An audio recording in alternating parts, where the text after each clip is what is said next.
मेरे प्यारे बच्चों नमस्कार। आप सभी को देखिए अध्याय 3 दो चर वाले रैखिक समीकरण क्लास 10th में तीसरा चैप्टर चला रहा हूं बेटा। मैं बहुत ही अच्छे तरीके से देखते रहिए। आप वीडियो को एंड तक जरूर देखा करें। क्वेश्चन बहुत ही नॉर्मल, आप बेसिक समझिए बहुत अच्छे से, उसके बाद क्वेश्चन कराएंगे हम। बेटा देखिए हमने तुम यहाँ पर देखिए हम क्या बता रहे हैं आपको, थोड़ा सा ही बेसिक बताएंगे, एक्सरसाइज बाय बेसिक बता रहे हैं। तो देखिए हम अगर किसी समीकरण को लिखते हैं, दो चर वाला रैखिक समीकरण क्या होता है। देखो बेटा 6x + 5y बराबर 0 है। तो ये रैखिक युग्म कहते हैं किसे, कि यहाँ पर एक और ले लें। अभी इसे रैखिक समीकरण कहेंगे, दो चर वाला रैखिक समीकरण कहेंगे। इसे कहेंगे हम दो चर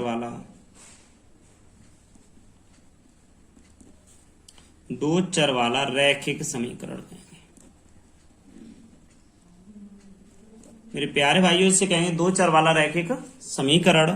इसके बाद देखते हैं आगे, यहां पर करेंगे 7x + 4y बराबर 0 है, और यहाँ एक और ले लिया 6x + के 3y। अब इन दोनों को मिला के कहेंगे रैखिक युग्म। रैखिक युग्म दोनों मिला के बेटा रैखिक युग्म हो जाएंगे। तो यहीं से एक बात आती है क्या, कि यहां से हम लिखते हैं समीकरण हमारा बनता है, ये समीकरण होता है ax + by + c बराबर 0। तुमको सर इसमें तीसरा है नहीं बेटा, तीसरा पद यहां ले सकते हो तुम, कोई सा भी मान लो, यहाँ 4 मान लो, इसको इधर ले जाओ, तीसरा पद आ गया के रूप का हो। ठीक है बेटा, समीकरण ax + bx + c बराबर 0 के रूप का हो, जहां शर्त क्या रहेगी उसकी, वो देखिए मेरे प्यारे बच्चों, a, b और c है ना, ये वास्तविक संख्याएं हैं। ये बात बताने के लिए a, b और c वास्तविक संख्याएं हैं, वास्तविक संख्याएं। तो वास्तविक संख्याएं हुई बेटा संख्याएं। और बेटा और नई बात क्या है कि a है ना, a ≠ 0, b ≠ 0, दोनों a और b 0 के बराबर नहीं होने चाहिए। तो इसे हम क्या कहेंगे, दो चरों में, इसे कहेंगे a ≠ 0, b ≠ 0, दो चरों में एक रैखिक समीकरण कहलाता है। समीकरण कहलाता है। दो चरों में एक रैखिक समीकरण कहलाता है। बहुत ही नॉर्मल क्वेश्चन है बेटा, दो चर में रैखिक समीकरण युग्म कहलाता है। तो इसके युग्मों के बारे में देखो, प्रतिच्छेद करता है, संपाती होता है, समांतर, ये चीज सब बाद में होगी। पहले आप ये बताइए, आपको इतना 100% समझ में आ गया बेटा, ठीक है। इसके बाद में हम चलते हैं अपने चैप्टर के आगे, क्या कि देखो ये इसका बेसिक है पहली एक्सरसाइज का, तो मैं एक्सरसाइज वाइज बेसिक कराऊंगा। तो आप यहां से पहला क्वेश्चन देखेंगे आगे, वो क्या है। तो हल में देखिए मेरे प्यारे बच्चों, हल में क्या है, हल में ये है, ये क्वेश्चन कह रहा है, आफताब अपनी पुत्री से कहता है 7 वर्ष पूर्व में तुमसे 7 गुनी आय का था, अब से 3 वर्ष बाद में तुमसे केवल 3 गुनी आय का रह जाऊंगा। इस स्थिति को बीजगणितीय एवं ग्राफीय रूप में व्यक्त कीजिए। तो बेटा बीजगणितीय रूप होता है ऐसे 6x + 5 वगैरह ऐसे लिखना है, ग्राफीय रूप होता है ग्राफ पे दर्शाना है। तो समझिए क्वेश्चन को बहुत अच्छे से। हम यहाँ लिखेंगे माना पहले, क्योंकि अवताप पुत्री से कहता है 7 वर्ष पूर्व, तो मानेंगे अवताप किया उसकी पुत्री किया। तो यहाँ लिखेंगे माना आफताब की, देखो माना आफताब और उसकी पुत्री की वर्तमान आय।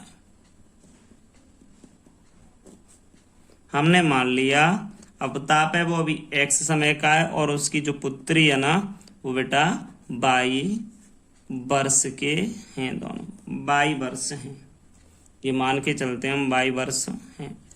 अब बेटा आगे की बात रही, यहां से कह रहा है 7 वर्ष बाद तो 7 वर्ष, सॉरी पहले की बात कह रहा है, 7 वर्ष पूर्व आफताब की आय, आफताब की आय क्या हो जाएगी, x माइनस 7 वर्ष। ठीक है, और उसकी पुत्री की आयु, पुत्री की आयु हो जाएगी y माइनस 7 वर्ष होगी। मेरे प्यारे भाइयों, पुत्री की आयु कितनी होगी, y माइनस 7 वर्ष हो जाएगी। अकॉर्डिंग टू क्वेश्चन, अब कह रहा है क्वेश्चन में पढ़िए यहाँ से, 7 वर्ष पूर्व में तुमसे 7 गुनी आय का था, तो देखो x माइनस 7 बराबर में बेटा आप लिख लेंगे y माइनस 7। ठीक है, बराबर का अभी हल कर रहे हैं इसे। अब अवताप कह रहा है 7 वर्ष पूर्व तुमसे 7 गुनी आय का था, ये 7 गुनी आय का था, तो बेटा 7 का गुणा इसमें होना चाहिए। तो हल करेंगे x माइनस 7, 7 बाई माइनस के 49, तो बेटा क्या होगा कि x है ना 7 बाई हो जाएगा, 49 उधर जाएगा तो माइनस, देखो माइनस 49 प्लस के 7, तो यहाँ से हो जाएगा कि x माइनस 7 वाई बराबर माइनस के 42। समीकरण बेटा 1 रख ले रहे हैं। ठीक है, समीकरण 1 रख ले रहे हैं। अब कह रहा है बेटा इसके बाद में, अब से 3 वर्ष बाद, तो आगे इसको बनाते, समीकरण 1 समझ में आ गया होगा। देखो बेटा ये कह रहा था, ये अवताप की आय, इनकी पुत्री की आय हो रही। ठीक है, अब कह रहा है 7 वर्ष पूर्व तुमसे 7 गुनी आय का था, 7 ये 7 गुनी आय का था अवताप, तो 7 का गुणा इसमें करेंगे तो ही तो बराबर होगा समीकरण। 7 का अंदर गुणा कर दिया मेरे प्यारे बच्चों, x माइनस 7 वाई बराबर माइनस के 42 आ गया समीकरण 2। देखते हैं बेटा यहाँ से क्वेश्चन कह रहा है 3 वर्ष बाद आफताब की आयु x प्लस 3 वर्ष और उसकी पुत्री की आयु y प्लस 3 वर्ष होगी, y प्लस 3 वर्ष होगी अकॉर्डिंग टू क्वेश्चन। बेटा देखो 3 x प्लस 3 हो गया, इधर हो गया y प्लस 3। ठीक है, अब कह रहा है इससे 3 वर्ष बाद, तो इसे यहाँ 3 का गुणा हो जाएगा, x प्लस 3 बराबर 3y plus 9, x minus 3y बराबर 9 में से गए इधर बेटा 9 माइनस 3 कर लेंगे, तो x माइनस 3y बराबर क्या हो जाएगा, यहाँ से 6 हो जाएगा। इसे समीकरण हम 2 बोल देंगे। समीकरण 1 और 2 यहाँ से बना लिए बेटा हमने। ठीक है, अब इसको आगे देखते हैं क्वेश्चन को। देखो यहाँ से हम बीजगणितीय रूप की बात आ रही है, तो एक काम कर सकते हैं कि देखो समीकरण लिखेंगे। अब देखो समीकरण 2 और 1 को हल करेंगे, x काट देंगे बेटा, तो यहाँ से मान निकल के आ जाएगा। तो पहले अब देखते हैं, इसे लिखते हैं। देखो आगे आंसर यही है, अतः बीजगणितीय, यहाँ से लिखेंगे अतः बीजगणितीय रूप से समीकरण 1 व या 1 और 2 को निम्नलिखित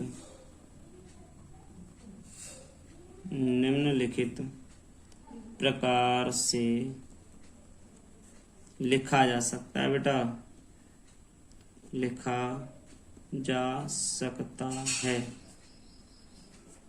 तो x माइनस 7y बराबर माइनस के 42। ठीक है, x माइनस 3y बराबर में बेटा 6 है ना, तो इसको दूसरा तरीका x माइनस 7y माइनस का, तो इधर आए प्लस का 42 बराबर 0, इधर x माइनस 3y माइनस 6 बराबर 0, तो ये लिख जाएगा, बीजगणितीय रूप हो गया। अब बेटा इसका ग्राफीय रूप क्या है, उसे हल करते हैं हम। तो बेटा यहाँ दोनों रह के समीकरण को ग्राफीय विधि द्वारा हल करेंगे। तो देखेंगे यहाँ से समीकरण 1 से चलते हैं। समीकरण 1 से क्या है कि समीकरण 1 आपका था x माइनस 7y बराबर माइनस के 42, तो इसे हम हल करेंगे। यहाँ से देखेंगे, इसको इधर ले जाएंगे, x बराबर इधर ले जाएंगे तो इधर प्लस का उधर जाएगा माइनस का हो जाएगा, 7y माइनस के 42 कर लेंगे इसे।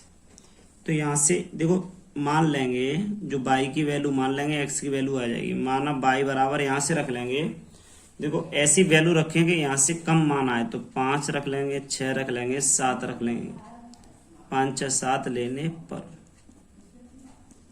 अब इसमें देखो y बराबर अगर हम 5 रखते हैं तो यहाँ से आ जाएगा x का मान देखते हैं क्या आता है, 7 गुणा 5 माइनस के 42 तो इक्वल टू में हो जाएगा 35 माइनस 42 तो इक्वल टू में आ गया माइनस के 7। अगर हम y बराबर 6 रखते हैं तो यहाँ आ जाएगा x बराबर 7 गुणा 6 माइनस 42 तो इक्वल टू में देखो 7 6 42 माइनस 42 तो कैंसिल हो जाएगा तो आपका 0 आ जाएगा। अब y बराबर अगर हम 7 रखते हैं तो यहाँ आ जाएगा x बराबर 7 गुणा 7 माइनस के 42 49 माइनस के 42 तो यहाँ आ जाएगा बेटा आपका प्लस के 7।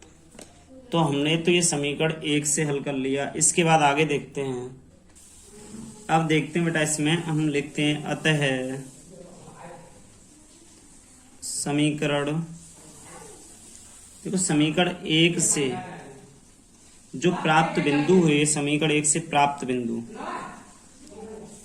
बिंदु क्या होंगे तो आप बोल सकते हो। देखो 7 है तो यहाँ से कह सकते हो ये x का पहले लिखा जाता है, y का पहले बाद में लिखा जाता है, तो हम इसे बोल सकते हैं 7,0, दूसरा हो जाएगा 0,6, तीसरा हो जाएगा 7,7। तो ये बिंदु निकला है। अब समीकरण 2 से ले लेंगे। अब समीकरण 2 से देंगे तो 2 से क्या है कि वो देखते हैं बेटा। यहाँ से करेंगे x माइनस 3y बराबर 6 दिया है दूसरा समीकरण, x माइनस 3y बराबर आपको 6 दिया है दूसरा समीकरण। तो इसमें देखो दिया है, ये हल करेंगे हम इसमें। तो आगे देखते हैं इसमें क्या है कि y उधर जाएगा तो x बराबर हो जाएगा 3y प्लस 6। अब हम बेटा यहाँ माना देखो y की वैल्यू यहाँ से फिर मानेंगे। अब क्या रखें, देखो बर रखेंगे तो माइनस छोटी वैल्यू बचेगी, तो y बराबर देखो माइनस की वैल्यू -1 -2 -3 लेने पर 1 2 3 ले लेंगे तो बेटा y बराबर माइनस बर रखेंगे तब देखो क्या होता है, यहाँ होता है x बराबर यहाँ आ जाएगा 3 इंटू -1 और प्लस के आ जाएगा बेटा 6, तो -3 + 6 तो इक्वल टू में 3 आ जाएगा बेटा। y बराबर -2 रखेंगे तो यहाँ आ जाएगा x बराबर 3 इंटू -2 प्लस के 6, तो बराबर में माइनस के 6 प्लस के 6 इक्वल टू 0 आ जाएगा। अगर y बराबर -3 रखते हैं तो x बराबर 3 गुणा -3 प्लस के 6 -9 प्लस 6 तो यहाँ आ जाएगा 3 माइनस के। तो बेटा देखिए माइनस के 3 आ गया। देखो यहाँ y बराबर 3 रखा तो 9 में से 6 गए तो माइनस के ही 3 बचेंगे। तो समीकरण 2 से आ गए। तो अब हम लिखेंगे इसी प्रकार अभी लिखा था उसी से। अतः समीकरण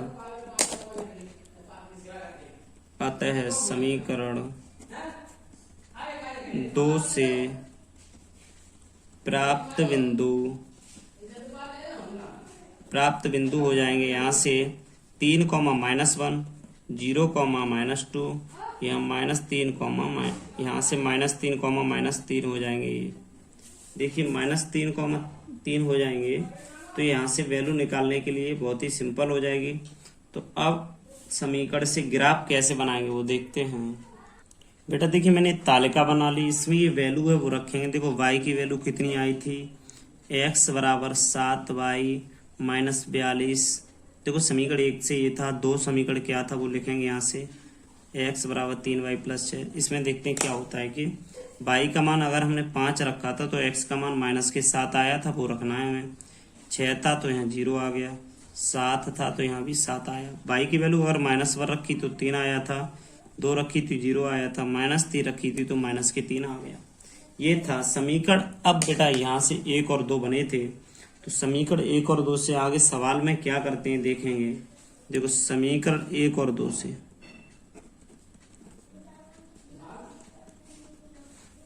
प्राप्त सभी बिंदुओं को निम्न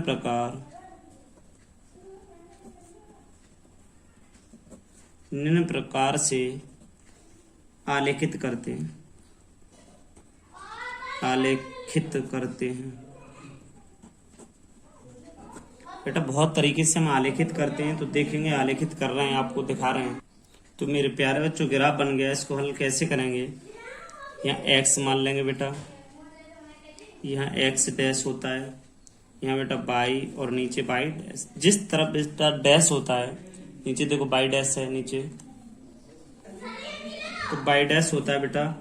तो यहाँ से क्या हुआ कि देखना बेटा, यहाँ से 1 2 3 लिखते हैं। देखो आपके इसमें ज्यादा से ज्यादा मैंने अभी ग्राफ बनाया, इसमें 7 है वैल्यू। देखो यहाँ से ज्यादा बेटा, देखो ये ज्यादा से ज्यादा इसमें देखेंगे कितनी है, 7 है। 7 से ज्यादा तो कुछ है नहीं, तो सबसे पहले 7 वाले को बेटा देखते हैं। इसमें 7 है, उसे देखते हैं क्या है कि यहाँ से चलेंगे ऊपर और नीचे की तरफ, दोनों तरफ चलना है बेटा, हमें 7 7 करना है सभी तरफ।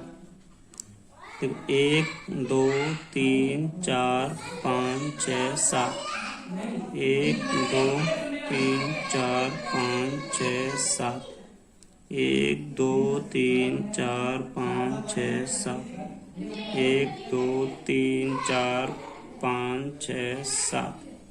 तो बेटा यहाँ से क्या किया कि चलते हैं, तो 1 2 3 4 5 6 7, -1 -2 -3 -4 -5 -6 -7, 1 2 3 4 5 6, तो बेटा यहाँ 7।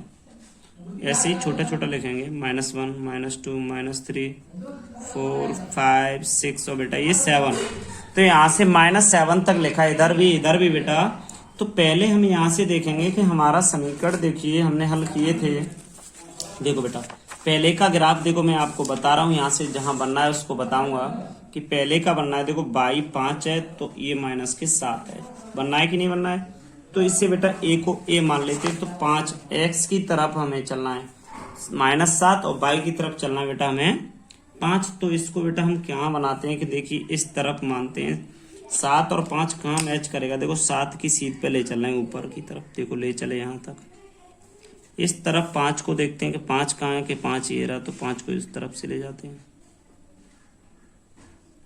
तो यहाँ हो गया, इससे हम क्या बोलेंगे बेटा, यहाँ से बोलेंगे ए लिख लेंगे इसे, और यहाँ लेंगे -7,5 -7,5 ले लेंगे मेरे प्यारे बच्चों यहाँ से।